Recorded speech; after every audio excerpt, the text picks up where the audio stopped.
really weird day to drop your price drop, but also they had to do April 2nd because everyone would have thought it was a freaking joke if it was April 1st.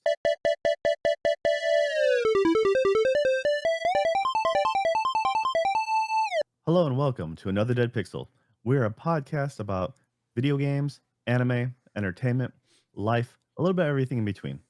I'm your host, as always, Joe, and with me, with the weather report, Nick. How you doing, Nick? Doing good. It's I don't know what it's like up there. I have a few friends besides you that live up north, and they were talking about some. What are you shaking your head for? Like you don't have any other friends, dude. I mean, you're just stuck with me, and that's why you're doing this thing with me here now. And whether or not we're friends, that's a different story. Well, that's all beside the point. I have contacts in the Great North. So some of them in Canada. Legitimately, they do live in Canada, and they're talking about the weather and it coming up above freezing. And then this is in our D&D group, and there's three of us who live in Texas in the D&D group, and so half of the people are talking about how it's just barely above freezing, and the other half of us are like, well, it's going to be 93 this weekend, so yeah, there's that, and it's just it's already it's pretty nice out in Texas. I mean, if it's probably swimming weather for the northern states. You know what you would consider, weather to go to the pool, or at, but it's like just it's like in the high 80s, and um, it's nice. It's not too bad. It's when it gets up around 100 that it really gets uncomfortable. After you've acclimated to Texas weather, that's where you notice that over 95 is where it just is a problem, and then there's the attrition of it. But it's a great video game weather. It's a great time to sit inside and play video games. I mean, with all the electronics we have nowadays, the nights are still dropping here till just below freezing. But just leave your console running, just leave your PC going. You got your own little space heater. You're good to go. Just keep your head next to your PS4 while it's playing God of War. I mean, they run optimally, like being this cool in the house, I so you're bet. good. Yeah. Yeah, it's I have thought about that, but PC, even when it's running pretty warm, doesn't really put out enough heat to really make a difference when it's actually kind of cold. Yeah, I actually prefer it when it's pretty close to freezing here, because a lot of these places they're actually pretty well insulated, and I get a lot of ambient heat from my neighbors that I don't have to turn the heat on pretty much almost all winter, for the past 2 or 3 winters now, just because it's so well insulated that it stays warm even when I don't have anything running. I mean, in the Midwest, if you're looking as farther north you go, like, don't worry, most apartments come with free heat because they don't want your pipes freezing. So you don't even have to Uh, worry about paying for heat. that's a good point. It's like we can. That's just insurance at that point, because you do not want a pipe bursting, because everybody has to rush around like it's a fire drill, and just to get there, and the remediation, and then disclosing that to the next people, and yeah, that is a nightmare. So yeah, just a couple hundred extra bucks in heating.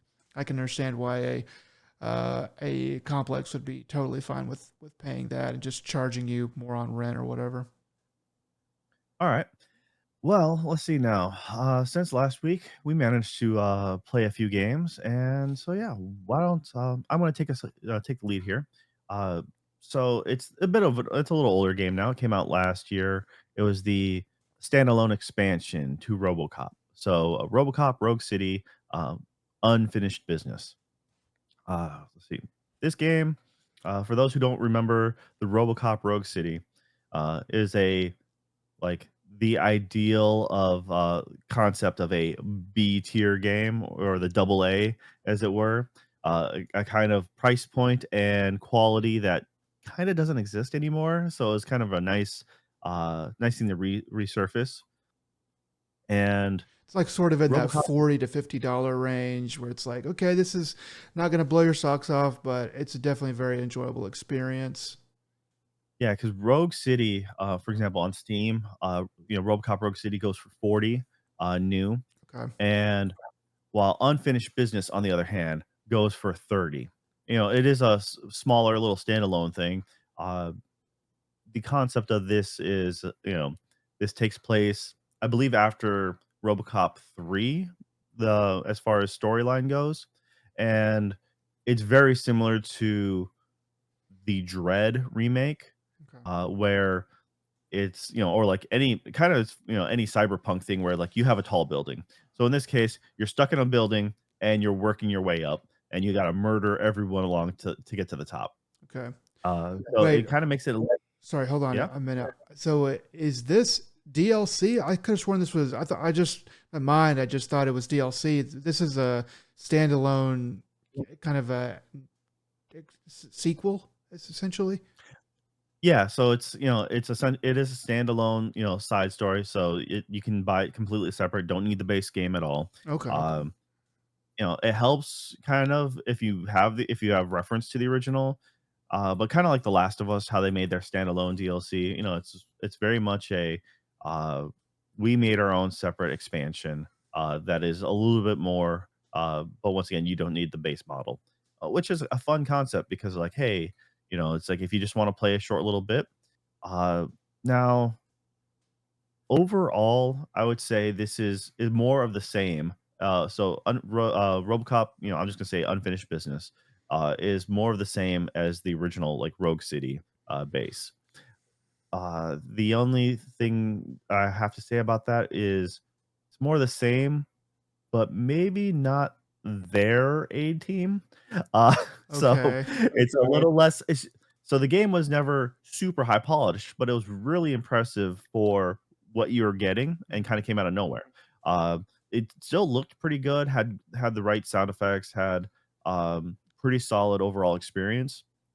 Now, Unfinished Business, uh more the same, except some of the, quality control issues. I had a cutscene or 2 where, for some reason, Robocop's segments were animated, and then when it went to the other person who was supposed to be being projected off of a TV, uh, I had a black screen. Mm. I heard the dialogue, I saw the subtitles pop up, but I could not see anything, and I'm like, "Okay." And I had a few other minor glitches and issues. There was another cutscene where it auto cuts to, like, Robocop answering a phone, and then I realized I'm watching a view that is slightly lower angled, clipping through a desk because you can see this kinda, like, outline of the outer desk and running the through Robocop's chest, Okay. and I'm like, also, RoboCop dropped into the floor by a good, like, 3 feet. So he's, like, hobbit height right now while talking on his phone, or talking on speakerphone. So I'm like, "This is really odd." So, yeah, it was just a couple weird minor glitches like that. The overall audio hue, like, design maybe could have been a little work better. Uh, Certain points, the music is a little too loud. And I think one of the worst Hmm. you can always adjust that on the fly yourself. And so I'm not gonna really harp too much on it coming from, like, what we'd consider, a, uh, a double A game. Like, well, I can just easily go into the menu, drop the music more to my liking. But just even when I did that, coming towards the end, they're like, "Okay, they're blaring the fanfare music, the iconic theme," and I'm like, "Yeah, this is really good," but also it's still stupid loud. Mm, okay. I am pumped, but I'm also then slightly annoyed because I'm like, "Yeah, this is just a little much." Um, the I think probably the worst offender, though, I had experienced throughout the whole game was playing on my OLED, but my older, OLED TV, and so it doesn't have, like, VRR support or anything like that. The game, I'm like for in the beginning, I'm like, "This is really dark." I'm like, "The game is just super dark." I'm like, "Okay." I'm like, they give you night vision mode, instead of a flashlight, you hit the thumbstick in and everything is, all green night vision stuff. I'm like, "Okay, that's great." But when you're not in night vision mode, it's hard to see anything. I'm like, okay, let me go to the gamma setting and adjust that. Because it didn't give me that. Some games start you off in the very beginning, letting you control the gamma. So I went in, and then it has the turn it till you can barely see the icon, the three icons, right, middle, left. Turn it to the left one is barely visible. I'm like, okay, let me go from 50% Yeah. to 100%, and I still have zero vision of the left icon. Weird. It never became visible. So even at max brightness, um, my TV was set, standard. It's on game picture game mode, for latency, and I'm like, "All right, I'm not really sure what to expect out of this."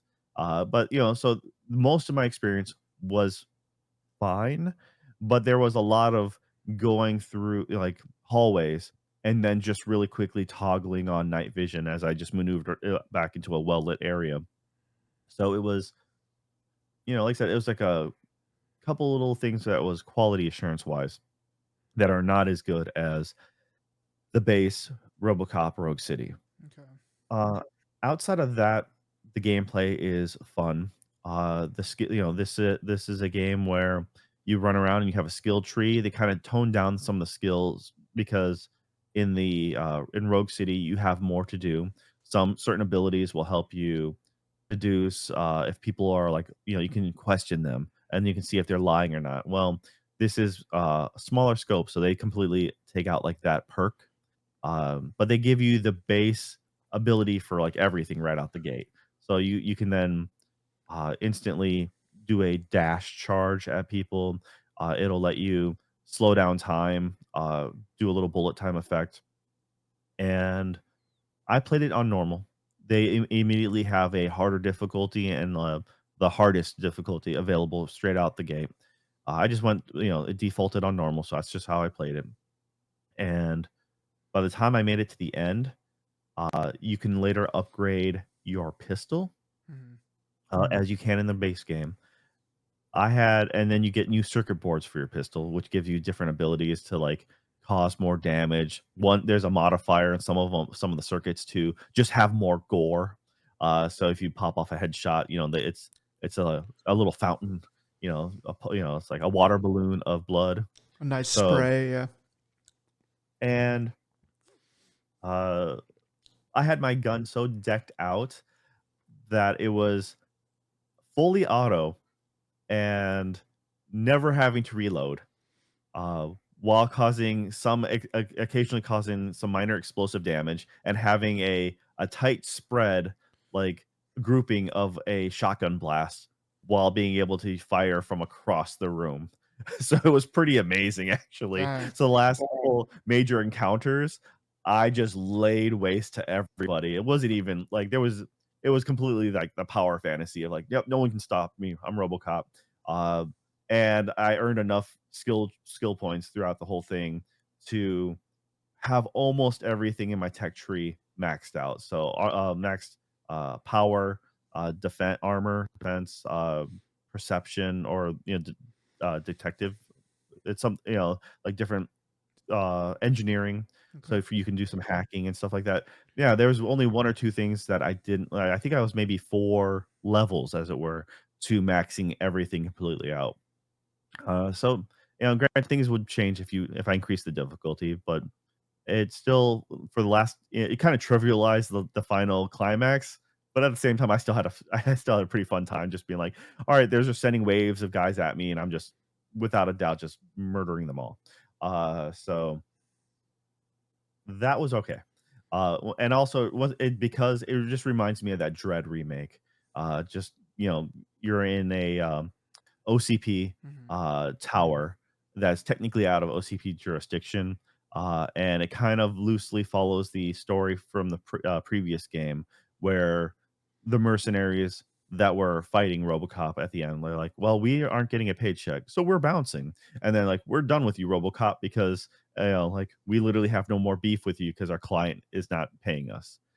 So it kind of continues the mercenary story arc, and they happen to hit your police precinct to steal RoboCop's chair to build a new tech that will hack OCP devices.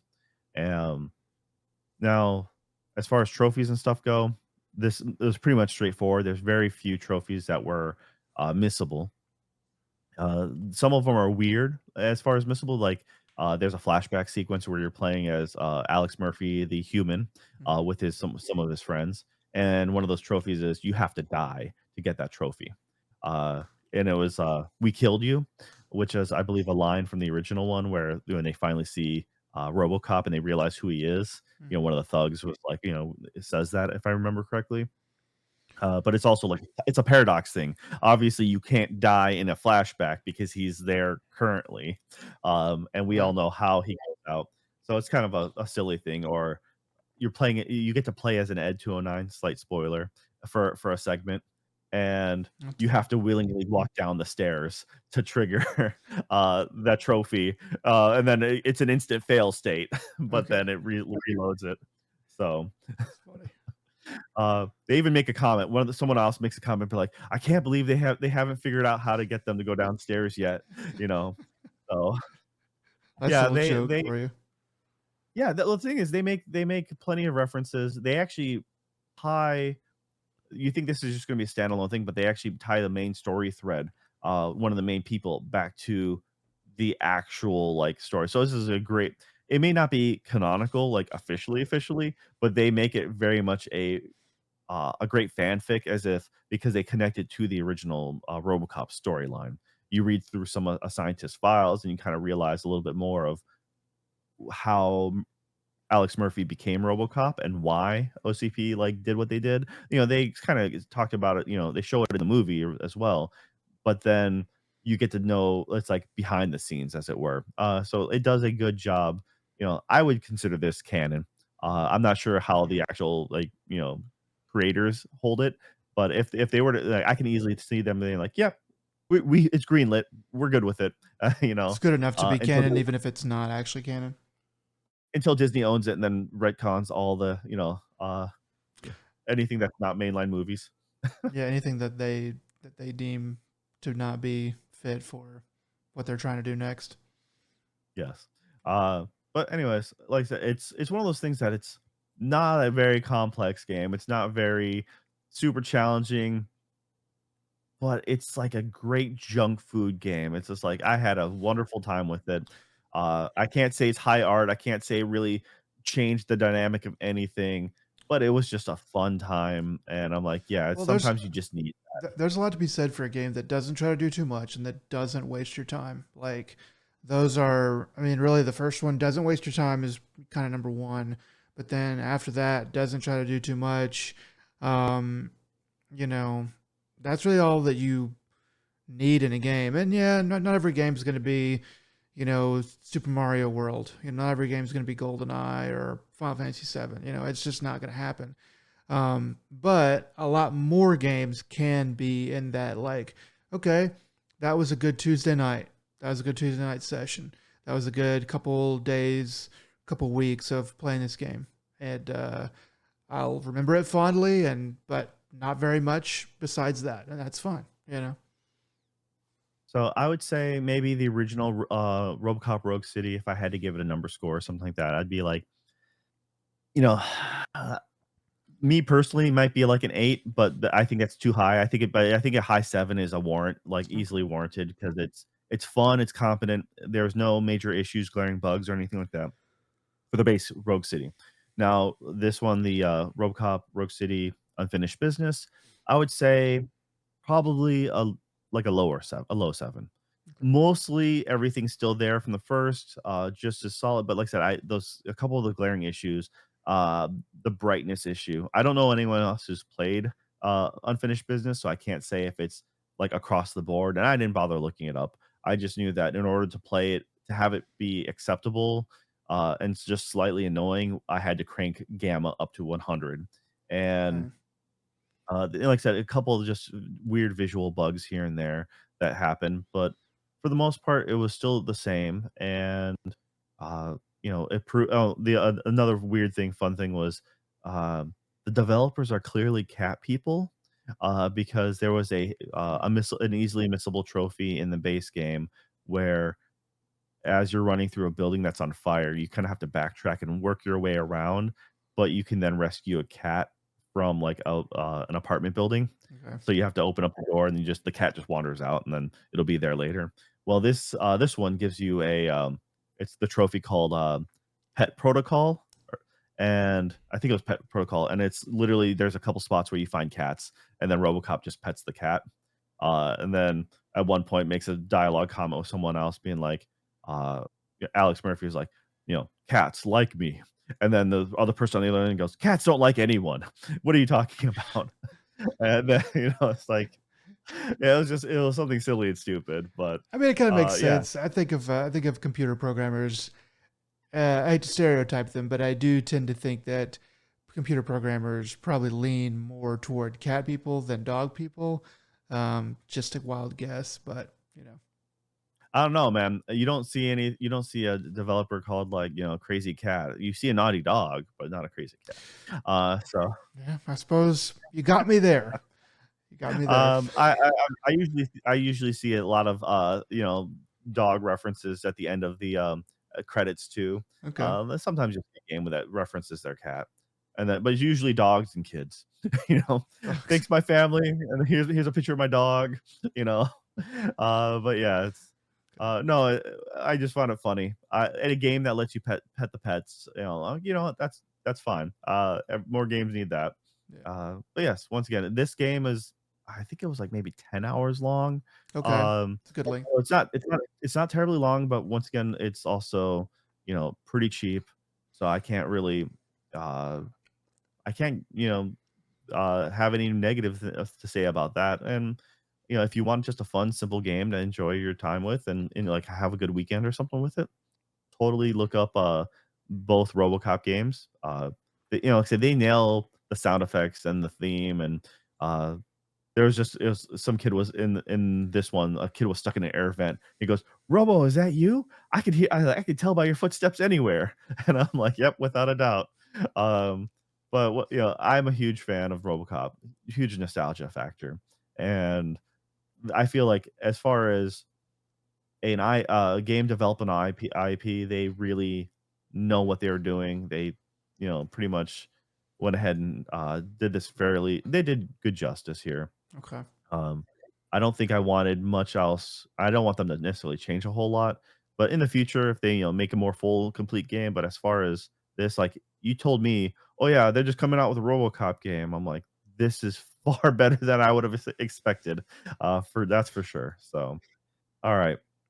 Oh well, on that note, yeah, Nick, what have you been playing? So I finished this game a while ago, and just haven't been having to put it on the back burner um, because I've had a bunch of other stuff to talk about in the meantime. But I played a little game called Neva. This came out late last year. I feel like it was like November, but it might have been a little earlier than that. And this is from the same people that made a game called Greece, uh, which I believe is from a Spanish studio, because Greece is gray in Spanish. And I did play Greece last year as well, and I enjoyed that quite a bit. Um, so yeah, I finally got a chance to to get a hold of Neva, and I wanted to buy it, but it was still a little bit steep, because I knew it was going to be a fairly short game. It's about 5 6 hours in length, and I think brand new it was $20 or more, and I just didn't really want to pull the trigger on it at that time.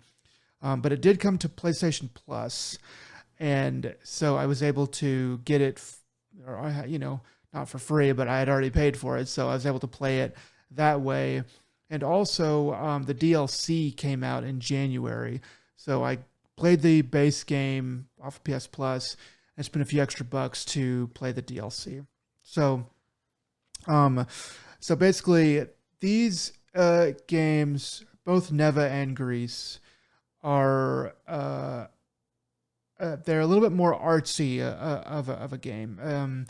Uh, Greece is it's that it has fail states, but they're pretty soft. And the game starts out and then goes through a long periods of where you kind of can't really die and you're kind of don't really have any enemies. You're just sort of, going through, figuring out the puzzles, experiencing the world.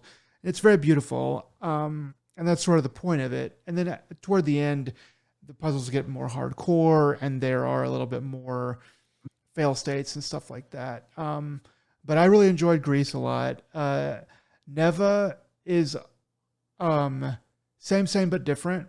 Um, Neva is very much more of a traditional gamey type of game, a little bit more like action focused. So basically, this game is it's 2D, so it's a side scroller, and the art style is very like painterly, I would say, and very nice. You'll have to look that up if you haven't seen it prior to really understand what I'm saying. But it's a story of a woman in the woods who encounters a I'll kind of skip some of the spoilery stuff that does happen at the beginning, but basically encounters a magical wolf as a puppy, and she raises it.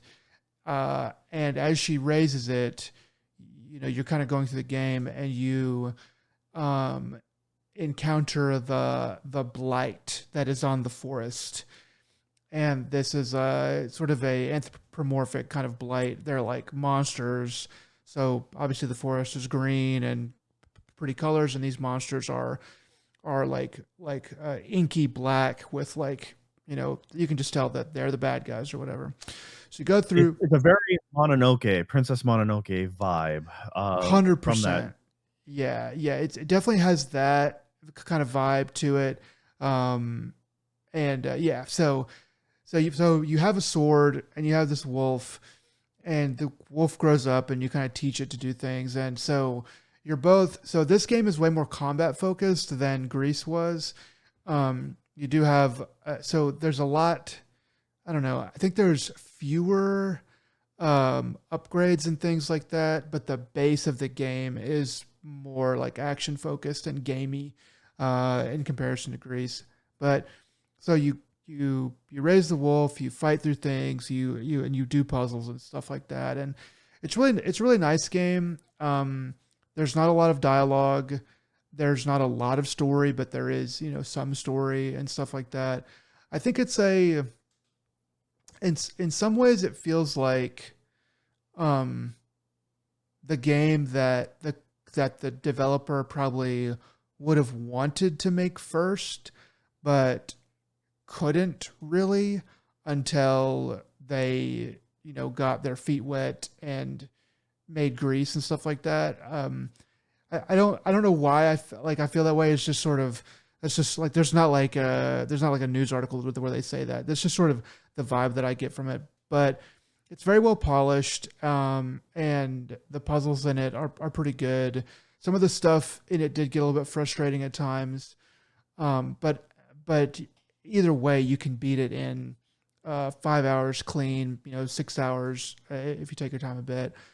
And I went through the main game, enjoyed that quite a bit, and then I would give it about a 7. I think it's probably locked around like a low 7.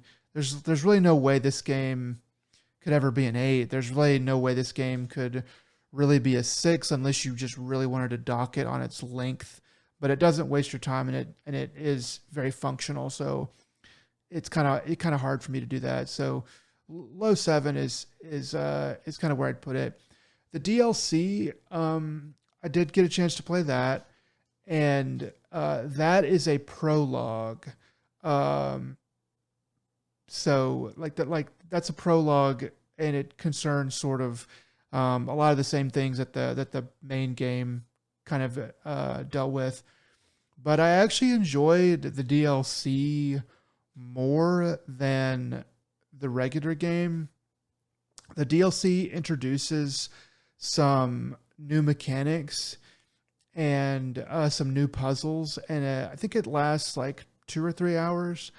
But it's a bit more streamlined, polished version of the main game with some good ideas that are taken that are taken to their proper conclusion. And I just remember just feeling after I got through it that I was like, that was a better overall experience than the base game. Not that it was like, not that the base game was bad or that this was just so much better, but just a tighter experience overall. And I'd give the DLC a 7.5, just kind of standing by itself. But yeah, I think PS Plus is a really great place for this to live, because the DLC is not that expensive, and you can definitely get through the main game and for what you're already paying for on PS Plus, and really enjoy the 5 hours with that, and then decide whether or not you want to basically throw the developer a couple extra bucks and play the DLC. So for all that, I really enjoyed it for what it was. Even having played Grease and knowing it was going to be good. These games they're just this studio. I really like the studio. They create a good experience. You know what you're in for. I like the studio more than I forget what the studio is actually called, but they're the guys that made Journey and Abzu and Sword of the Sea.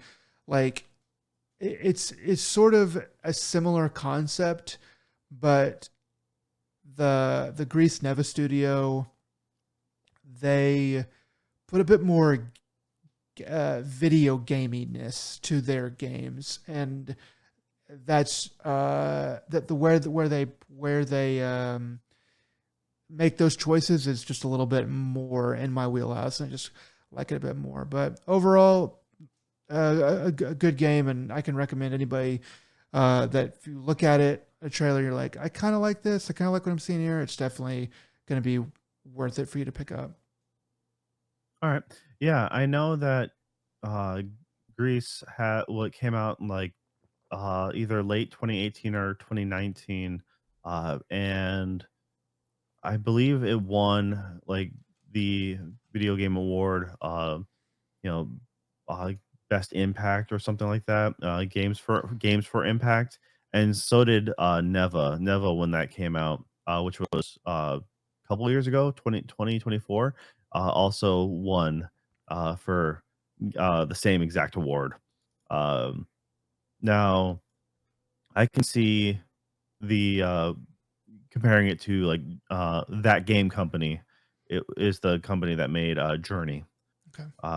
So the I could see it being like at least Neva having a little bit more, side scrollingness and making it an actual quote unquote game.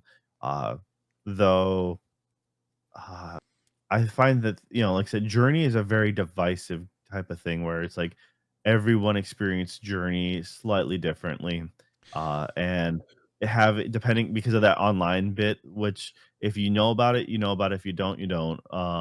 But depending on how you experience that portion would really either help you or hinder you. Right. Um, and that's why I feel like it was a fun concept, but as an overall take, it's maybe not the best. And since then, there's a reason why they hadn't really done it since.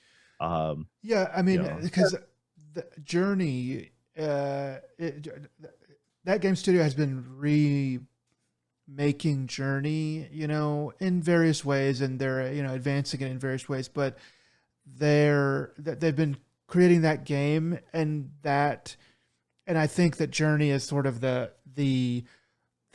pinnacle of what that was, and it's from a previous generation. Whereas, so I did look it up. So the developers for Neva and Greece is a studio called Nomada Studio.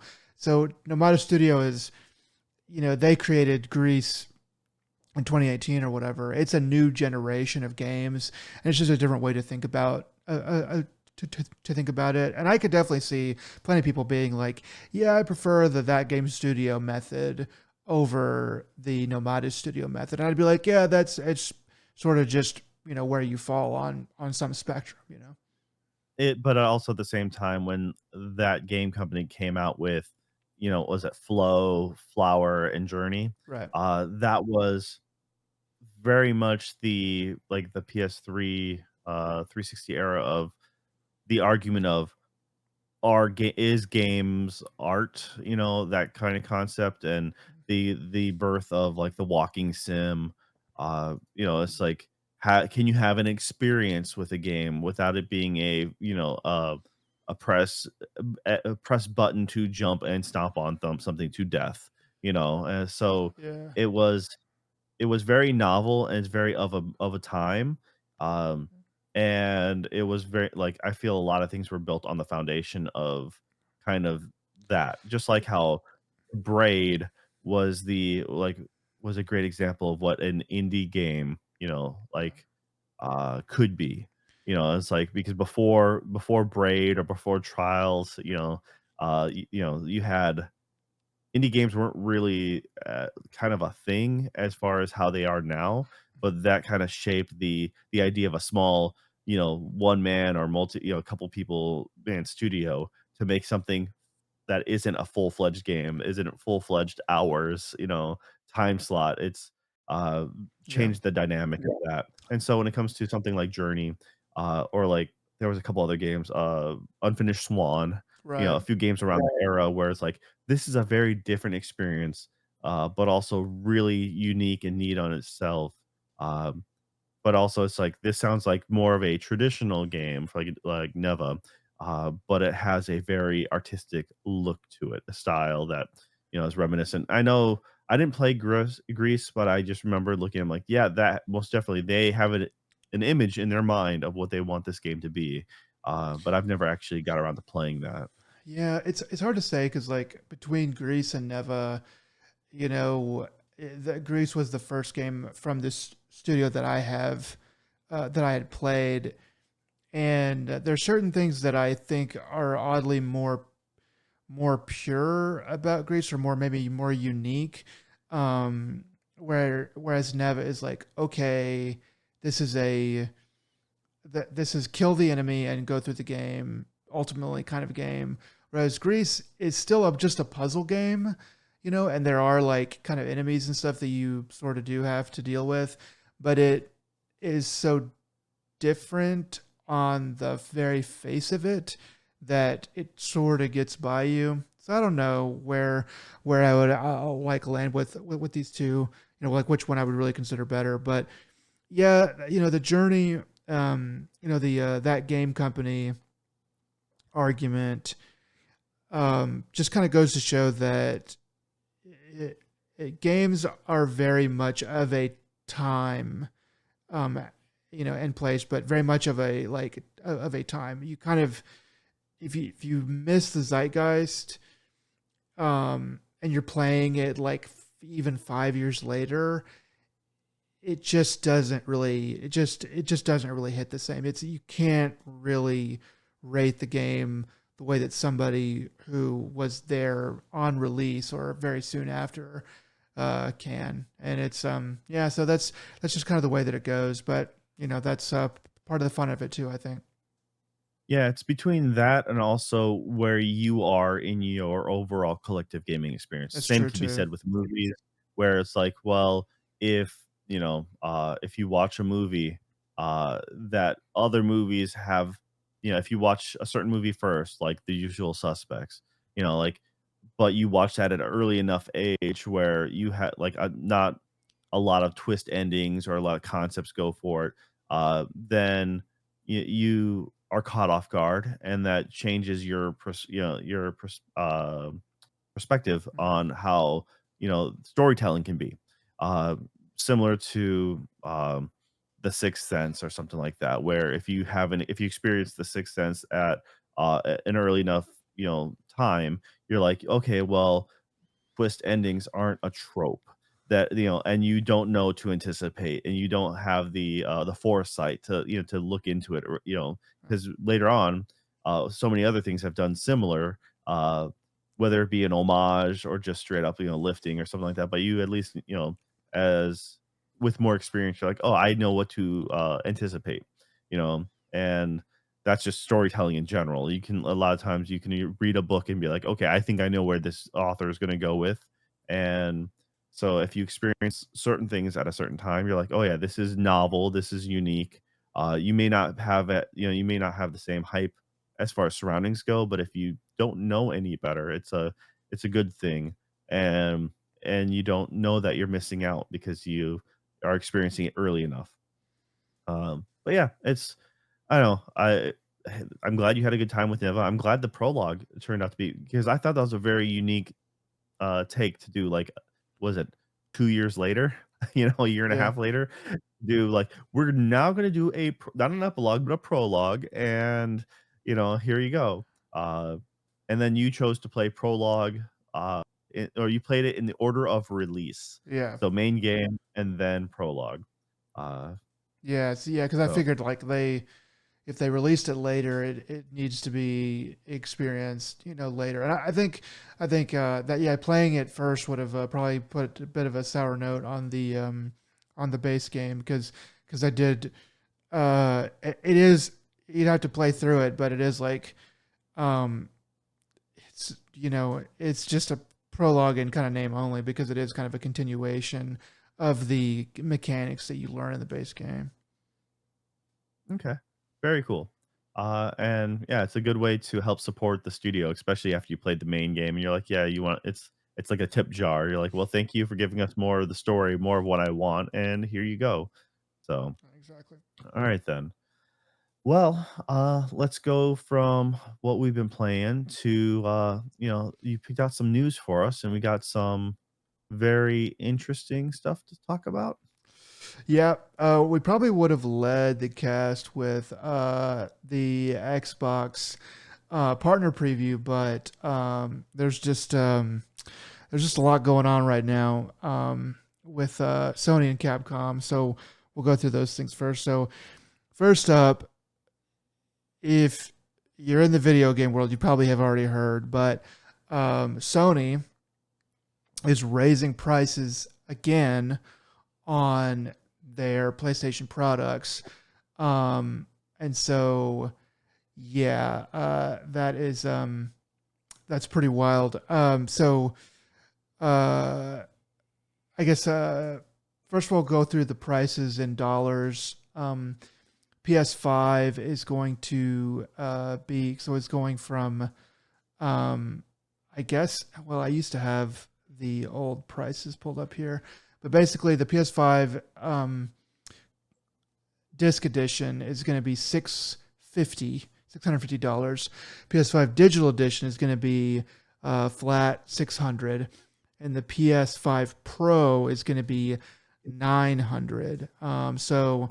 The digital edition was 5, and so it's coming up. It's coming up 100, and the Pro was 750, and it's going up to 900. So that one, the PS5 Pro, is the biggest jump overall at $150. I don't know what the PS5 disc edition was prior to this, but I guess it was probably either 6 or 550, something like that. So yeah, I'll just I'm not going to read through all of the other ones, but UK in pounds, PS5 is going to be the is 570, PS5 digital is 520, and the PS5 Pro is 790 in pounds. So so people are kind of freaking out about it. The other thing I wanted to mention before kind of go into more of that is that you actually do have time as we record this. It is still March. It's going to be March 28th whenever this podcast actually hits. You have until April 2nd. I think that is when the prices go up, is on April 2nd. I don't think it's after that. So Um, so I don't think that's the last day to have good, the old prices. I think they are going up on that day. Personal story. I saw this and I have been thinking for the past couple of weeks about when to buy a PS5 Pro. I kind of wanted to go ahead and get one, but I was like, yeah, but they're expensive and I don't really need one. My PS5 does fine, as it is. But I was like, but I know, GTA 6 and just going forward, going to need to get one at some point. And so I saw this and I was like, well, there's my answer. And went ahead and put in for a PS5 Pro at the 750 price point. I'd actually forgotten that they had gone up. So the PS5 Pro, when it came out at the end of 2024, was $700. Um, and so it's, you know, going to have gone up $200 in 2 years. But I opted to go ahead and get one at 750, which isn't a pleasant price to pay, but it's better than 900. So I thought I would go ahead and jump on that. But yeah, pretty wild.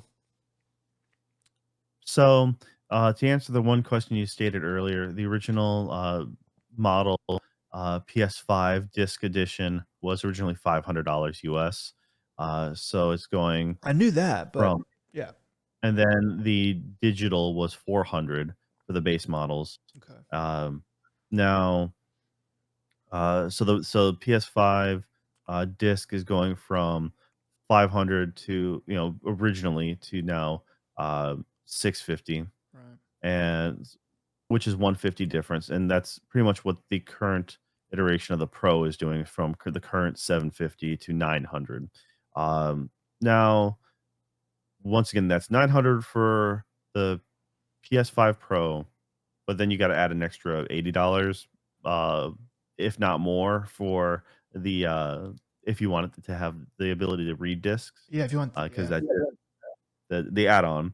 Luckily, you are still able to find some places that are selling it for the original price, um, of $80. Then you have, as far as one of the other things that just happened with the PS5 Pro, is they did release the PSSR 2, their version. So it is now going to be uh, it is running, for all accounts I've heard, better than the original implementation of PSSR, Okay. and just it overall looks quite a bit nicer. Um, I've heard people try, and then they're having an embedded feature for an enhanced PSSR image quality. So just in the actual system settings, you go in there, you toggle it, just kind of like how you can right now, when you can say like, "Hey, PlayStation, whenever you start a game, try to default on either performance or quality." Well, in this case, toggle a thing to have enhanced PSSR image on, and so therefore a lot of the games that support PSSR, it automatically defaults to this. Um, Places like Digital Foundry are trying to do comparisons, and to the PSSR 1.0 versus this 2.0 version. Uh, and it seems like overall, with the exception of a few outliers, uh, it's just overall better. And even though those outliers aren't substantially bad, it's just a weird situation or two where the artifacting is just a little weird. It's not like perfect. Um, and the fact that this new PSSR 2 is actually 100 microseconds faster than the original implementation, so it is actually better as far as that it goes as well. Well, Joe, thank you for helping me to have confidence in my purchase. I'll sleep a lot better Absolutely. tonight. I mean, I have no reason to buy the PlayStation 5 Pro, but Well, yeah. it does make me want to buy a PS5 Pro before the price goes up. I mean, yeah, because it does feel like it's like, well, dadgum, it's kind of out of, it's at $900. It's like, That is getting to be, I mean, 700 was already like, okay, 750 was like, well, they snuck it up a little bit on us. But 900 is like a gigantic jump. To me, something I did want to point out is I think that with the $150 jump and the other large jumps, I think that Sony is trying to avoid doing this again for a while. Not saying they won't do it, but I think that that instead of just jumping at another $50 this year and then to do it again next year and then again the year after that, they're just like, look, we know that the economy is going to keep doing what it's been doing, and we're not going to lose money on this thing and all the the RAM and AI stuff that's going on. We know where it's going more or less, and we have to get the bad news out of the way right now at the beginning of the year, so people are kind of used to it by the end of the year when they're actually going to buy consoles and stuff like that. Maybe we could have a nice price cut for Christmas or something. If things go well, not that they would, but they have to get the bad news out of the way. And I think that that's what they're doing. I could definitely see it going up another 50 or $100, this time next year. I wouldn't be surprised at that at all, especially if GTA 6 is, selling gangbusters. Um, but yeah, it's getting very steep. I think streaming is going to take off again in a big way because everyone's going to be watching games because no one can afford to play them. You know, um, it's kind of wild. I also think I also kind of wonder with the PS5 Pro being 900 now going to 900. You know, what do you think that does to the PS6 price? Because you and I were already thinking, you know, for the other ones, for the Steam box and for the new Xbox, $1,000, pretty pretty likely to be $1,000.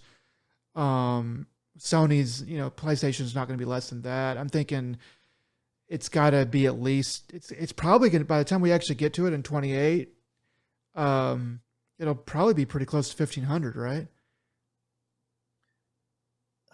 you th- it's one of those things that it's like it's hard to say by the time actual release comes out if this where we are with the AI bubble, if it's burst or not, or if enough fabs are up and running by then to have more RAM, because because that's the big problem, right? It's the RAM and just other components, but being harder to get, only so many fabs to manufacture. So if things are up and running and smooth, and there's no new pandemic to slow down the supply chain, and if everything's greased up and running smooth, um, like we predicted when they first came out with a $700 PlayStation 5 Pro, to the idea of uh, getting us used to the idea of $1,000 console. Because for a long time, for a couple generations, we were like, okay, you're looking at $200 to $300, and you're kind of just accepting it. You're like, okay, this is what we're expecting. And then when they finally jumped up, you're like, ooh, that's a hard hit. But slowly and surely raising the prices, but you get to a point where like it's no longer a viable hobby. And you know, like nowadays, buying a brand new PC with a high spec 50 card, 5080, 5090, uh, you're looking at two to easily 3 grand, um, and that's way too much. Uh, but because of the odd benefit about having a supply constraint on parts is everyone seems to be extending out the current generation of consoles. Uh, whether it be the Xbox or the current PlayStation, and then same with PC hardware, because there's not a lot to be, but you're not competing against a lot of things. Yes, you can make new tech as far as graphics cards go, but those initial launches are going to be paper thin. The overall quality, uh, quantity of the graphics cards are going to just not grow up because they can use manufacturers have proven that they want to do AI. So like, well, why make a graphics card that will sell for a grand when we can then use that to make, you know, 8, 10 times as much in the AI sector. Yeah. So we're just gonna, but then you can, for someone like myself who has uh, a 3080, that 3080 on my PC lasts far longer now, and I don't have to upgrade it, and that's okay by me. I can, so long as I'm okay with playing at 1080 or 1440. I may not be able, I'm not going to play all the latest games in 4K, but I don't have a 4K monitor to work with, so I'm all right. Uh, and I'm okay with playing on medium settings, And then the PlayStation 5 is still very much doable. The only reason I ever went with a PlayStation 4 Pro over the PlayStation 4 was because by the time the Pro came out, uh, games were already hitting the limit. Uh, Things weren't really 4K ready. Right. The start of the generation, it really wasn't meant for 4K. And also, I was a big fan of. I decided to go in on PlayStation VR, and there was a noticeable difference between the baseline PlayStation 4 and the PlayStation 4 Pro. Uh, Now, as far as my PlayStation VR 2 goes, PS5 is just fine. I have had no problems. From what I've gathered, just by listening to other people, the PlayStation 5 Pro, what'll happen is you'll go from like a 90 native, rendering in a PlayStation 5 base model, and if you go to the PlayStation 5 Pro in PlayStation VR 2, you're going from 90 to 120. Okay. So you are getting better frame rate, and it's, just a little bit more reliability. Certain games might have better draw distance, That's a good bump. maybe a little less pop-in. But as a, um, base level player, I'm not really missing out on a lot. There are noticeable differences, noticeable upgrades, but as a whole, it seems to be fine. People are still making the VR games with the base in like as the core audience. So, yeah, I don't have a reason to upgrade uh wholly, and most of the other games I'm playing, I don't feel like I'm missing out a lot.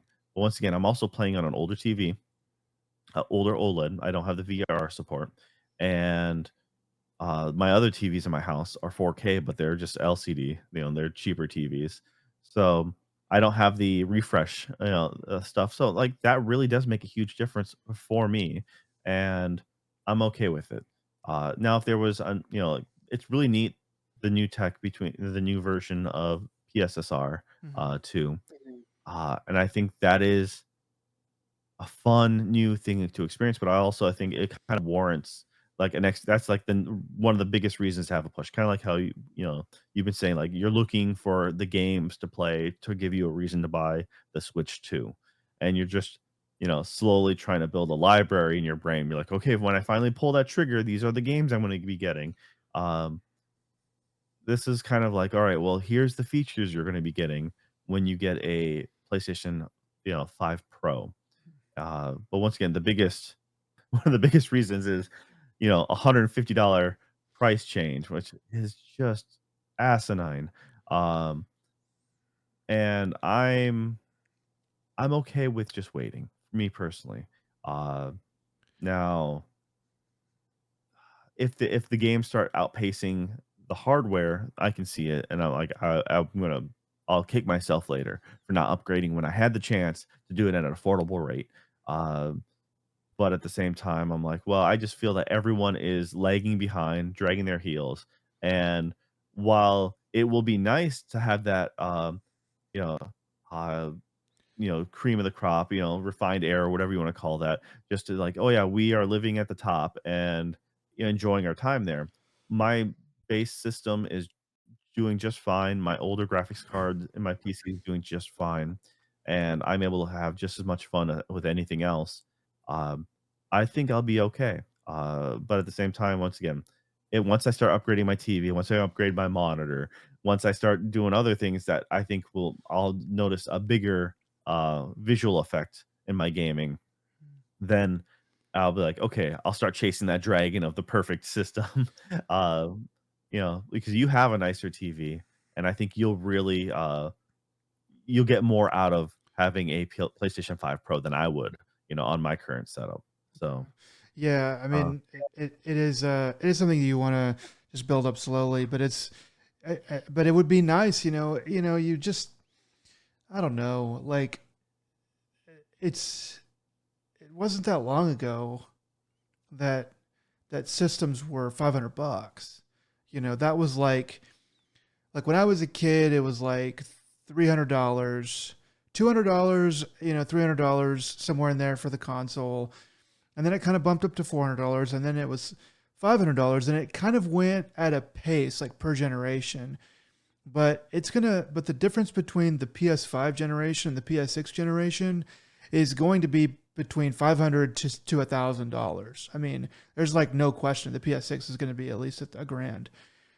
It's kind of untenable. Like it's like uh, I I looked it up today, and I make more than the average American male for my age, and I can humble brag there. Okay. yeah, humble brag there, but like I can barely afford to stay, current with like new games and stuff like that, and I can't afford to stay current with like all the new games that I like actually want to like buy and play.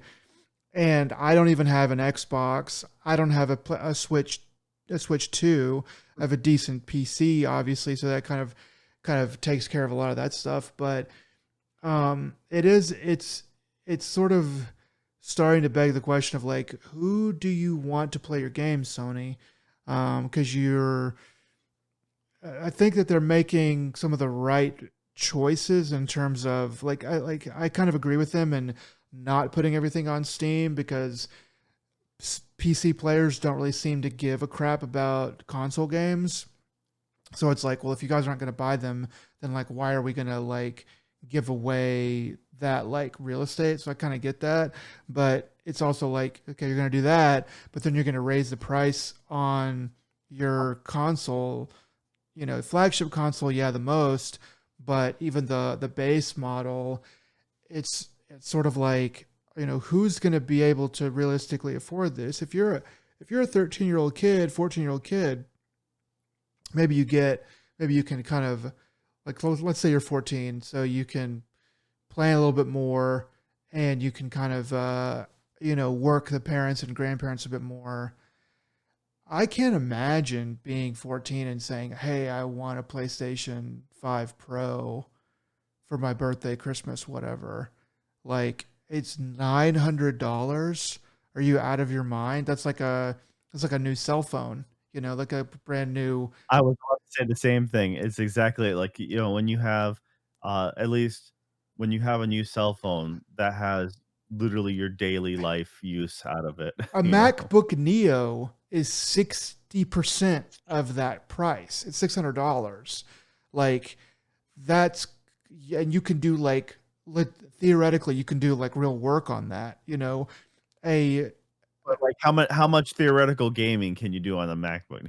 You can do a little bit. You could actually do a little bit. I mean, people have benchmarked it and stuff, and they're like, they say, "Oh, you can game on it," and it's like, well, yeah, you can play some games and stuff on it. That's kind of neither here nor there, but like, that's a kind of an underpowered computer. But like but like I have a MacBook Air, and that was around a grand, and that certainly does, a lot more workhorse type things than like a PS5 Pro is going to do. It's just kind of wild. It's just sort of like what that things are sort of topsy turvy right now. And you mentioned, Switch earlier, so I wanted to bring this up. Like, at what point does Nintendo have to raise prices on their Switch 2? Because that's still at 450, correct? Am I wrong with that? I have no idea what the current Switch price is, I'll look it up real quick. so Go ahead. I'll let you look that up while I have this to rant about it. So, thing is, they've already stated we've talked about or covered the fact that, uh, the Switch 2, they were ramping up production prior, and the idea was to stockpile before it was too late, Okay. and then kinda have that warehouse effect of, like, we have enough Switch 2s on standby, and we can then sell through that lot maintaining price, but eventually they'll have to, adapt because, currently, I believe there was articles about Steam Deck OLEDs being harder to come across, because of the fact of, they only so much production and w soon possibly even those going up in sale because just unlike historically where over time parts and things get cheaper or more efficient, and then you can make a more efficient, cheaper, uh, current model of your thing. The PlayStation 2 Slim, the 3 Slim, by the time we got the 5 Slim, it wasn't a reduced price, which was, really odd for, the dynamics of that. And when the PlayStation 2 came out, it was like $300. Granted, I don't know what that would be now. The PlayStation 3 was, an astronomical, like, five, $600, depending on what size a hard drive you That had. was wild. Uh, yeah, I so mean, it's just like, in one way, it is sort of like, well, it took us all the way to the PS5, in 2026 base model to get back to a $600 PS3, so there is a little bit of, but like that was more a blunder. That just shows how uh, astronomical it was back then.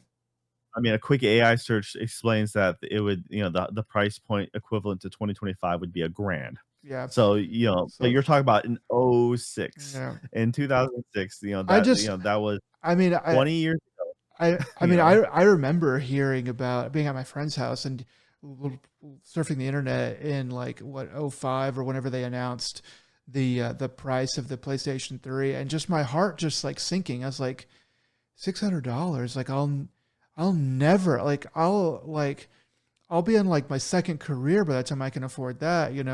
And things got a little bit more reasonable, especially when the Slim came out. I think that was 300. I feel like I remember buying that for 300. But yeah, so I did. So there's actually a lot of places where you can pay a significant amount. You can pay 500 or close to 600 for a Switch 2, but a base Switch 2 is 450 still on on Amazon Prime here. So that's sort of um that's sort of odd to kind of how long it took me to kind of figure that out. But yeah, it's just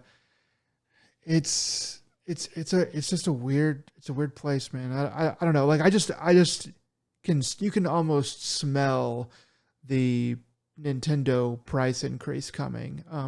Maybe I mean, they do seem to have a lot in stock, and so they probably did see the writing on the wall and paid for the early production of those, and they're willing to pay for the probably relatively cheap storage of them, to keep prices fairly low. But that I feel like that can only last for so long. I feel like by next year, I mean, maybe not, but at some point they're going to have to raise the price to, Well, you gotta realize how much more expensive that it was than the previous, though that's the concept is we were flabbergasted by the Switch 2 launch price, we're like, "This is ridiculous for what you're getting," which is, like, last gen hardware, It's just, well, I mean, uh I was the one that incorrectly predicted 500, and I mean, I don't know if they would want to have that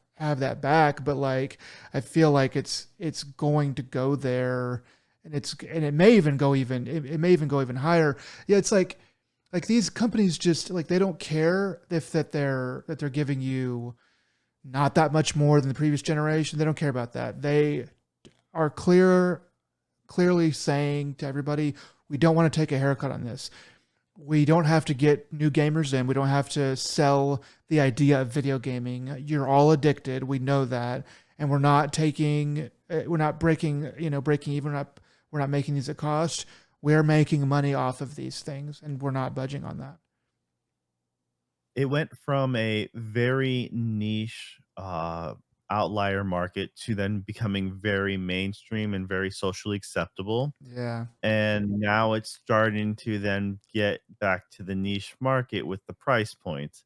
Once again, I think that what's gonna happen is, uh, the PC market is gonna have the most flexibility, uh, and with a $1,000 or $1,500, underpowered system in today's standards, but if you take the hit on not getting the most recent graphics card and you take a step back, or if you go with AMD's last gen, something like that, you're gonna be able to still get a pretty good longevity out of your console.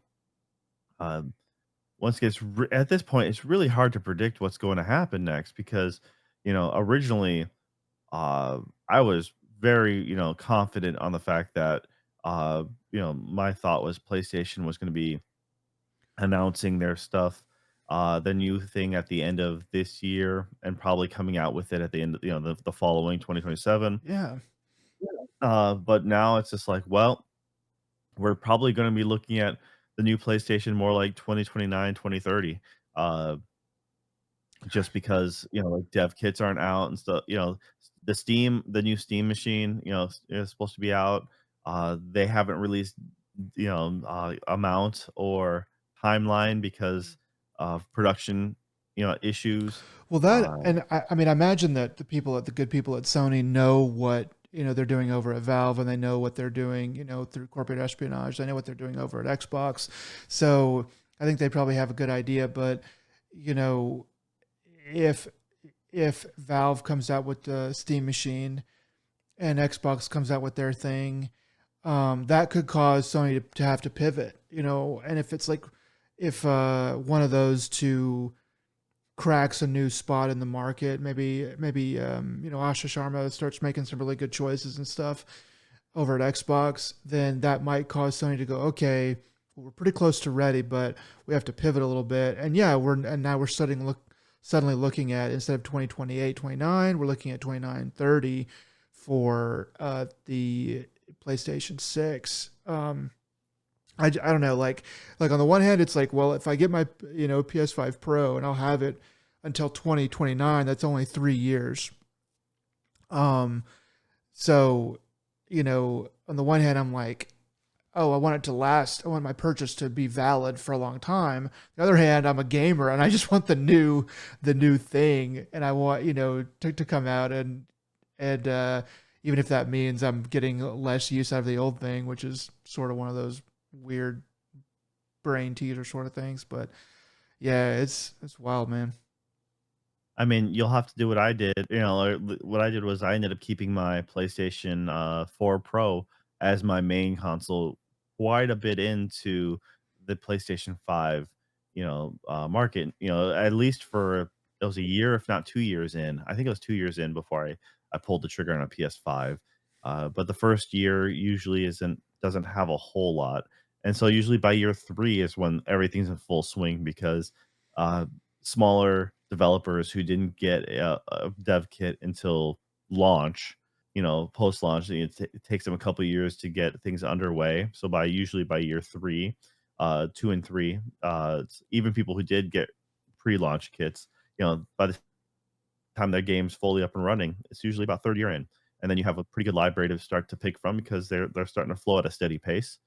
I think that Sony, more and more, it looks like, like I can justify what Sony was doing by pulling out of the Steam marketplace Yeah. and limiting their stuff, because on two different fronts. One is, hey, Steam is supposed to be making a competitor to a home console.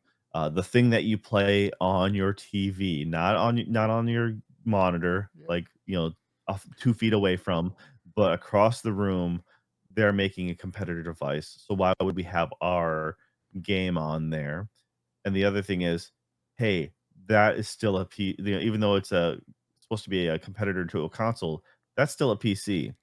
And with things getting more and more expensive, if our stuff is on PC, it's gonna be pirated way more than it is it can be on console. Yeah, it's true So it too. limits their piracy capability, and because hey, if it's on a Steam device or my something I can play Steam on, I can like people are gonna be like, I'll pirate it, um, and I'll be able to just keep everything on one foundation. I'm like, yeah, it's I can see why Sony pulled out. It sucks because I like the idea of being able to future proof your game. Continue, like as hardware gets better and modders, have at it, you can then still upgrade your classic game or have fun costumes, fun tweaks, uh, the stuff like that. I think the idea of having Ghost of Tsushima, you know, uh, 2 or 3 graphics card generations from now, and just being able to imagine what that looks like, upscale, rendered, all the cool lighting and all the things that we can't even fathom at that point. Being like, "Yeah, here's the new thing," and they did instead of it looking old with a new, like, shininess to it, like, oh, yeah, that by that point, the AI would have upscaled it and redid DLSS the art. 5, yeah. Here, Yeah, yeah.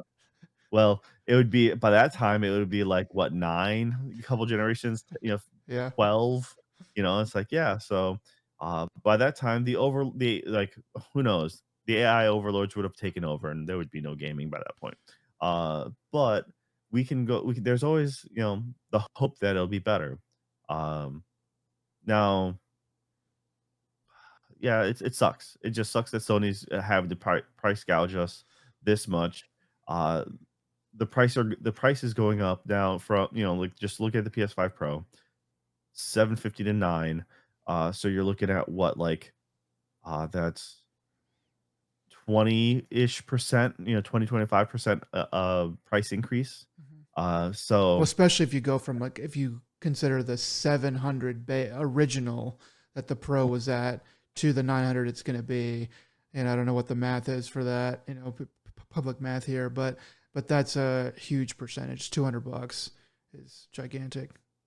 yeah, so when you're looking at that, I'm like, well, no one's base pay from any job is gonna go up that much, going up 30%, 30 to, 40% increase. If Yeah. we all did, then that'd be wonderful, and then we can most definitely, afford the upgrade, but Yeah, I do wonder what it's going to be like, when people start to retire, in 5 or 10 years, and the PlayStation 6 is out, and we're going to start to. I do wonder what we will hear about this decision, because hindsight will be 20. Hindsight will be 2020, and so they'll be able to say, "Well, we probably overreacted, but this is a situation that we thought we were in, so we decided to go with a gigantic price hike." It's going to be interesting. yeah, I'm afraid we're gonna hit a new video game, bubble burst, and we're gonna have to pick up the pieces, after the fact. I feel like we're price pointing ourselves out, and we're gonna have to look at the model as a whole and be like, how do companies go about this game industry and rebuild it by making it more affordable?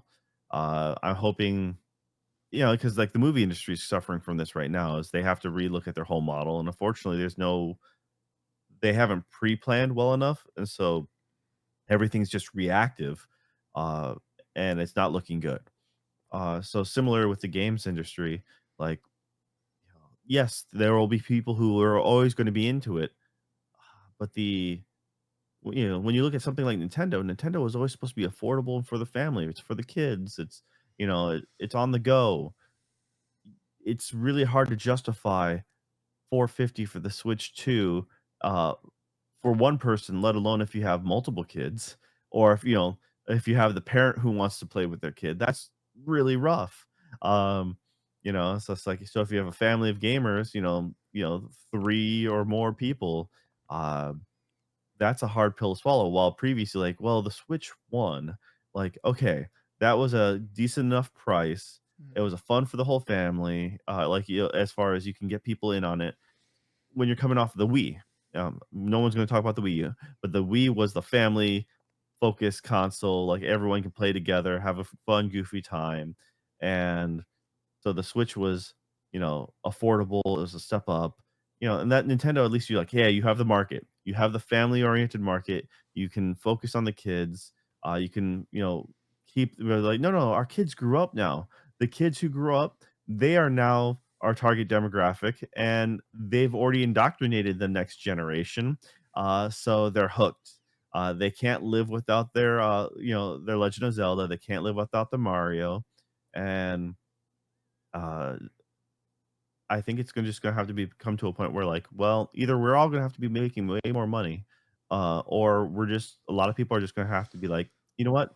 Maybe gaming's not for us." And you're mentioning before, instead of playing that game that, I would have bought a mediocre game, like, not not the Legend of Zelda, but I'll buy something in the middle of the road. In my case, I'll just use Robocop as an example. Hey, it's a great game, but, um if it was going for a triple A price, I'd be like, "Nope, not happening. I'll just watch someone play it if I wanted the story or something like that." But because it was this, acceptable price and concept, I'm like, "Yeah, I'll go ahead." It's alright to pay and play for that.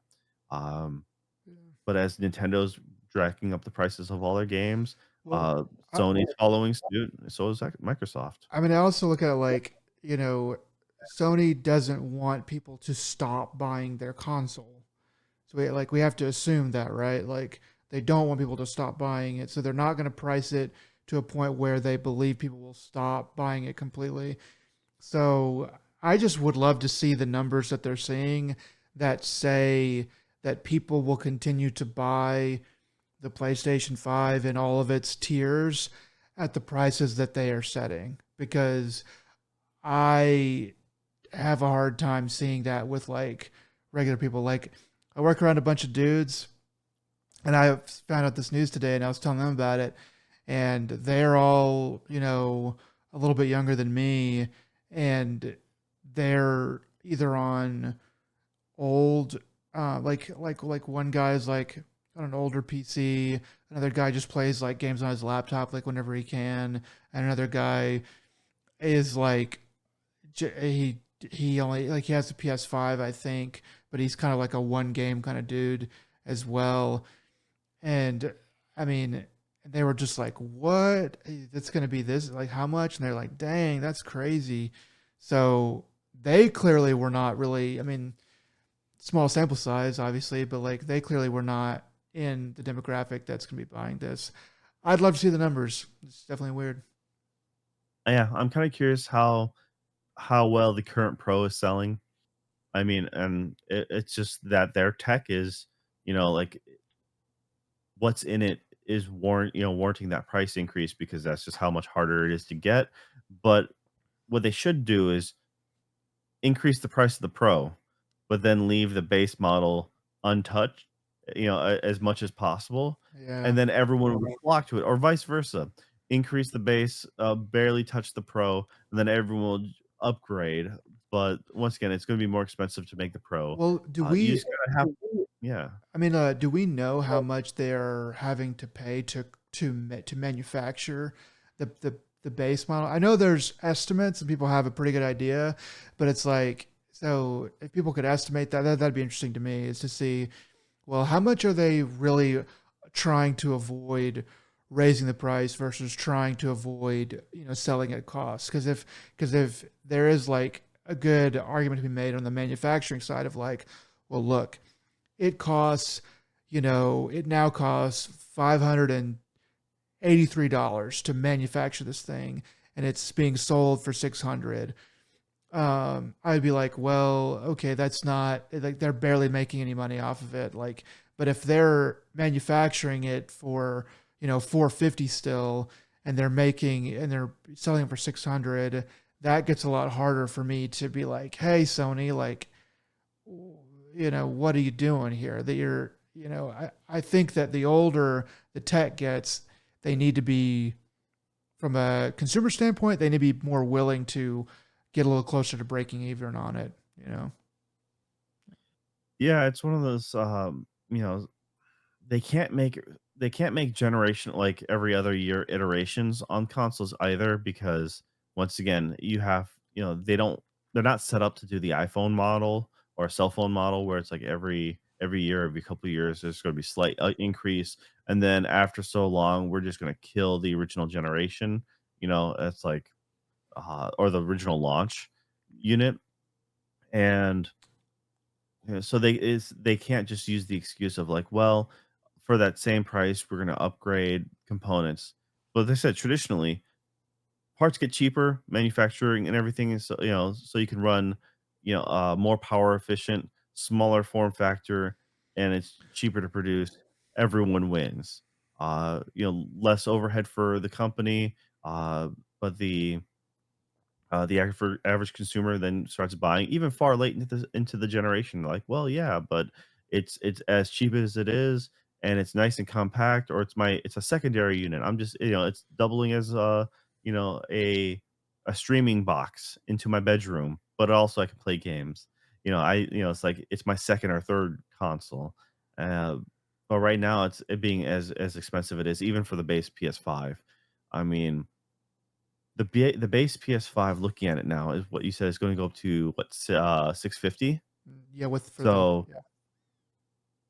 it's almost the PS5 Pro launch price, you know? That's when you look at it like that. Yeah, the disk drive, yeah, 650 is $50 less than the launch price of the Pro. Yeah. That's crazy. That's crazy. Man, that is wild, especially when they started out at 500, I think. Um it's yeah, it's going to be interesting. It's going to be interesting. Feel like there's a bit of a revolt coming. Um yeah. Yep, like I said, that's why I'm saying, like, I'm feeling that like a bubble's gonna burst, and I feel like or gaming's gonna take a hard hit. We've already kinda seen that where people can't financially, like, the games aren't, making the income enough to keep all the staff and the constant layoffs and everything like that. So, it's about, like, we've had a really good scope of gaming, and then it's just about to tank, for a little bit, and, you know, Well, I mean, so like I've been thinking about this for a little while. Like, you know, everything kind of turned into a video game. Like a lot of people, like all the white collar jobs they are video games. It's like, well, no, they're not because you're moving stuff around on a spreadsheet. There's a lot of video games that are just spreadsheets. Um, Everything kind of turned into a video game. So I was like, is it any wonder that the biggest company in the world, the highest valued company in the world, is a is a graphics company essentially? Like that's what Nvidia does. It's graphics. That's what they've always done. Um, it's just yeah. Anyway, that's just a thought that I had. alright. Well, let's move on from this depressing topic to Incest. oh, Um. yeah, that's a segue that you expect from Texas. Uh, Oh no, Joe. No. So Street Fighter Six has a incest storyline, or people are calling it, kind of very confused at what's going on here. It's Alex. I don't know all the characters from Street Fighter Six, even though I have the game. Alex is a character in this game, and there's reason to believe that he is having a child with his maybe sister. Um, but there's also like, well, no, it's actually his cousin. It's like, well, that's technically better, but I think it's actually like his second cousin. It's like, okay, that's technically even still a little bit better. So, alright, so AI really quickly said implied he married, uh, Patricia, his adopted sister and second cousin. so, so, yes. But it says with child on the way, so it doesn't mean the child is his. Uh, it just says the child's on the way. It could be someone else's child, but So, still the idea of the implied marrying your adopted sister who happens to be your second cousin. Um, yeah, feels very Japanese to me. so Capcom has released a statement fairly recently that didn't really help very much at all. But their statement said that they will revise certain text passages that may have been confusing in the near future. Um, and so it's like, okay, so it must have to do with the story. There is something that they did put out, a patch that has Alex's parent, dad, and what's her name's dad talking over drinks a long time ago before they were old enough, or like when they were children or before they were born or something like that. Like a long time ago flashback, which is supposed to, which was supposed to maybe clarify some things, but clearly does not. Um, it's a very It's strange very, situation. very Japanese in the sense that it's if you're looking at an arranged marriage from a small village standpoint where the concept of like a lot of the old stuff is like, hey, second cousin is okay. Um, and the adoptive sister bit, that's I don't know. I can't spin that one. Can't defend Uh, that one. I mean, it's like adopted sister as in like, medieval times taking on, like, uh, a ward, like, So I don't know. all of it is very strange how this could go through the writing and people not go, wait, what? Why are we having? But maybe it's like where they forgot, like they're doing the writing, and they're like, oh, I forgot they were related. You know, Sounds it sounds like a thing that got lost in translation or is confused in translation and, like, the early '90s being like, okay. "Yeah, so it says, cousin, but it's just whatever, it's the wrong kanji, whoever localized it just did it wrong." That's what it feels like it And should be. now it's Feels like a stuck. spoof. Yeah, Yeah. it's very odd. I just wanted to bring it up because people are starting to talk about it around the internet. I'm seeing videos come out about it. So I don't have all the information, so maybe there's more to it. But I just wanted to bring that up. I did forget to mention real quick with the PlayStation bit, uh, they Drag had this to back in. mention I'm dragging it back in because it's a weird April 2nd, which, it's a Thursday, really weird day to drop your price drop, but also they had to do April 2nd because no one ever would have thought it was a freaking joke if it was April 1st. Yeah, to that would have been almost that have been double because it's like, well, if you believe if you believe that we're going to raise the price that on April 1st, then you're a fool. But if you don't believe it, then you're a fool. And we're all fools for having to now pay PlayStation's prices. Yeah, that would You have been thought we were joking, but the joke's on the you. joke We were is we were serious. the Yeah. joke is that we were serious. Yeah, so that's funny. Yeah, that probably has something to do with it as well. And it seems like it's a fiscal year ending, because year ends in the end of March, so they couldn't do April 1st. So yeah, they're doing April 2nd. Okay. Um. All right. Next up, last thing. We'll probably have to run through this, but there was an Xbox partner preview. I didn't hate it. I actually thought most of the stuff on here was pretty decent. I'll go through some of. I'll just kind of list off the games and some of the release dates that I do have. I think they have a release date for pretty much everything, or at least like a coming soon. Um, but yeah, so first up, Hunter: The Reckoning, Death Wish. That's all one game. That is coming summer 2027. I don't really know too much about that. Wuthering Waves is coming to Xbox in July. The Expanse, Osiris Reborn, coming spring 2027. This game actually looks kind of good. It's not enough for me to really keep my eye on, but I was like, okay, actually looks pretty decent. I hadn't really seen any other Expanse games. I don't know if there are any, but I did watch a bit of that first season, and I enjoyed the concept. So that might end up being pretty interesting. I saw the first couple seasons of The Expanse, and that was really solid. The I think before they originally because they had to shut down Switch Studios and then Oh got yeah. brought back again. There is an Expanse game, but it's actually, a Telltale game. So, I hadn't had a chance to play it, and I don't know anyone who has, but I think that would be a unique, game. But, Well, yeah, I don't know much about this, or Cyrus Reborn. yeah, like that does like expands just sort of what that story is. Does sound like it would lend itself pretty well to Telltale style. Um, Next up, Grave Seasons. This is an indie style, I think isometric sort of game. Planned for August 14th, 2026. Next up, Serious Sam Shatterverse. That's coming in 2026.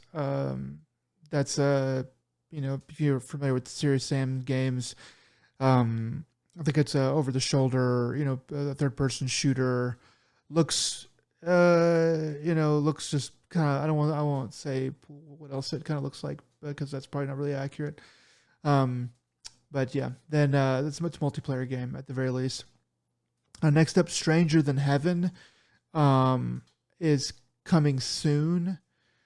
I had heard about this game before. I hadn't had a chance to play it, but it's going to be coming to Xbox. They had a little bit of extra talk that they wanted that they were going to release a deep dive or whatever on it on the Xbox Wire, which is I guess their communication platform. Then after that, Super Meat Boy 3D coming March 31st, 2026. So that's just here in a couple days. Next up, Forever Ago, fall 2026. This is another game that I was a little bit close to kind of earmarking. It's an indie style game, looks kind of wistful and artsy. Um, Looked okay to me. It's like about maybe more than one person, but like a guy in a camper going across the country and something like that. Looks okay. Um, Next up, Ascend to Zero, planned for July 13th, 2026.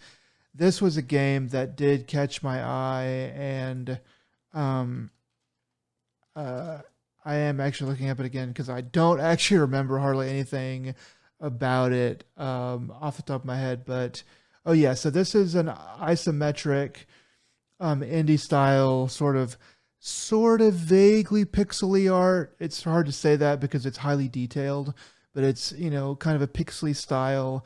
It looked pretty cool. Looked like a good kind of one of those indie games where you're futuristic shooting things. You're controlling time, so it's sci-fi that way. So that one looked interesting to me. Next up, Dispatch. Some people called it the best game of last year. That is coming to summer 2026. Coming to Xbox summer 2026. And then ADS Alien Deathstorm coming 2027. No clearer date given than that. This is a first-person thriller. I don't want to say thriller, like not quite horror, but like kind of spooky. But it's about aliens in the future and death storms. But you're first person, and you're walking around. Looks like there's some kind of mysteries going on, and you're shooting like kind of creepy looking aliens. Next up, Frog Squad. Squad spelled SQWAD. That's coming June 2026. Didn't really pique my interest, but maybe it will yours. Next up, Bluey's Happy Snaps, and yes, that is the Bluey. If you are familiar with the TV show, that's coming fall 2026. Hopefully, it's not like the previous game because that game is utter trash. It is the most mind-numbing, bare bones, shouldn't really be qualified as a game, more like a cash grab. Uh, I have a buddy whose bar is very low for what is good. And so most people, what you'd think is like, yeah, it's not good, but he's like, yeah, it was pretty good. They went, oh, that blue game, not good. So the fact that they even went, they were disparaging on it. It's yeah, that first foray seemed like just let's just pump anything out. That reminds me of IP just for the sake of selling your product. Like you expect, I don't know, anywhere through the early from the 90s to the early aughts being like, yeah, whatever, just slap is like we have a game, let's just or we have a thing, let's make a game out of it. Like the one Fast and the Furious movie, or Fast and Furious game that everyone like scoffed at. Like, I can't believe this got made. It's kind of like that, it's just like that first Bluey thing.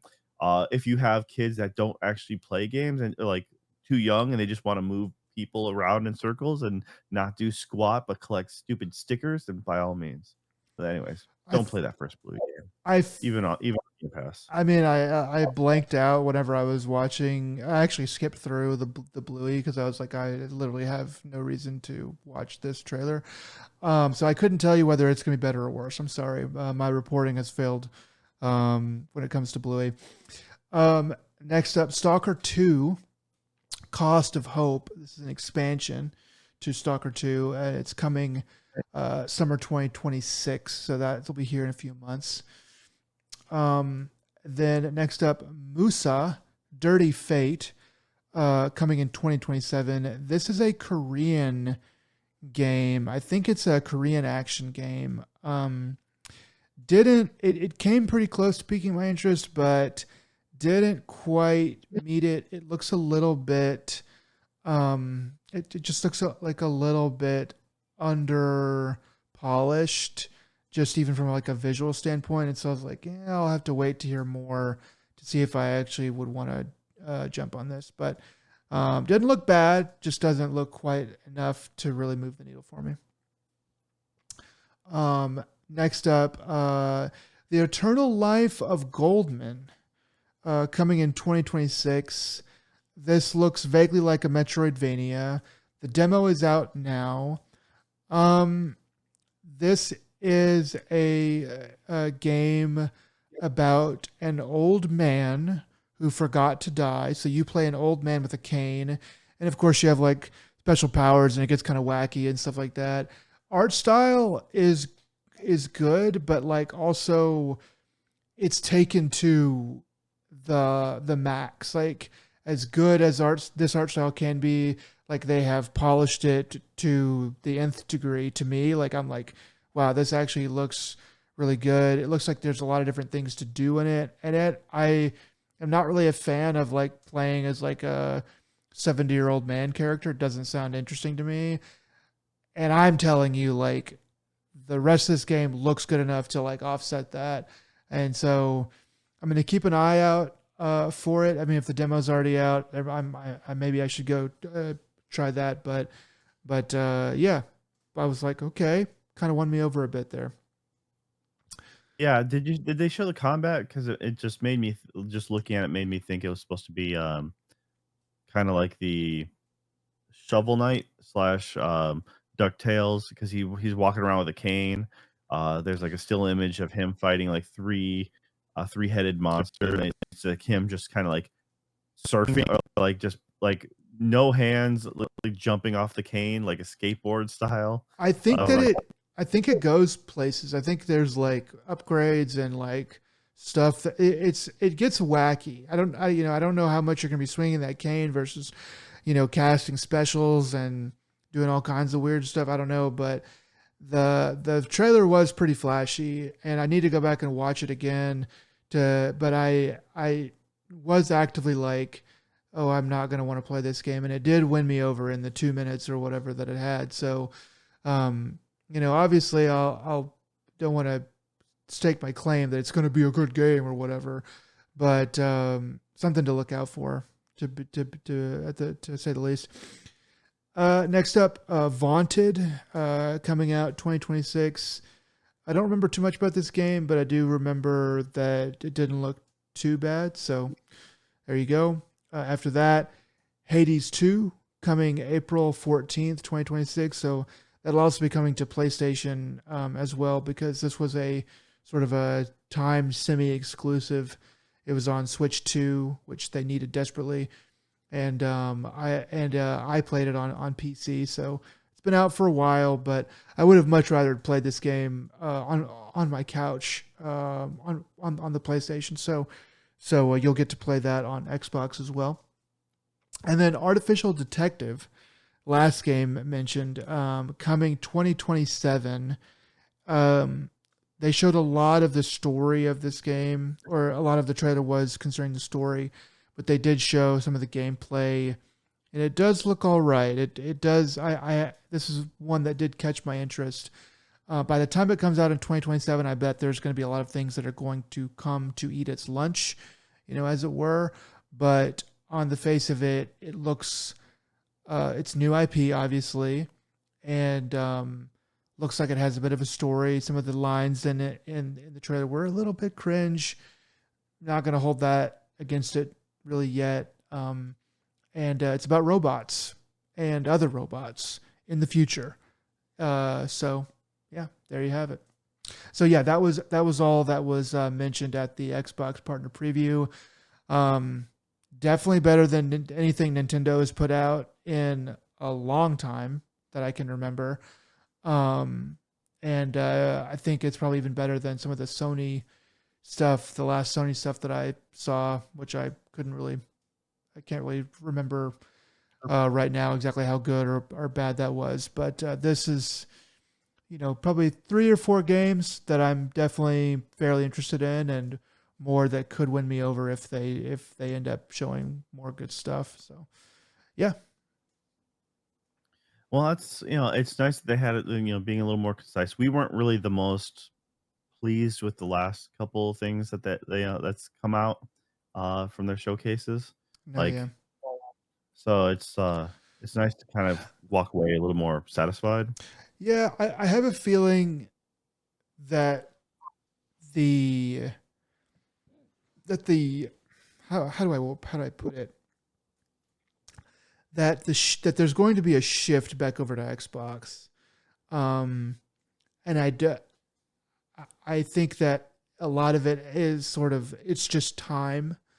I think that with the new CEO or the new president or whatever of Xbox, you know, there's going to be some moves made, um, and it seems like they're maybe hopefully going to get the message that we need games, even if they're not the best ever. We need games to really need to want to buy their systems. Um, I just have a feeling. So I don't want to. I definitely not strong enough feeling to bet money on it. That's for sure. Like I'm not going to put this on Polymarket or Kalshi or anything, but I have a feeling that that Xbox is going to start to make some moves, and this is a good, tiny, tiny, tiny first step, I would say.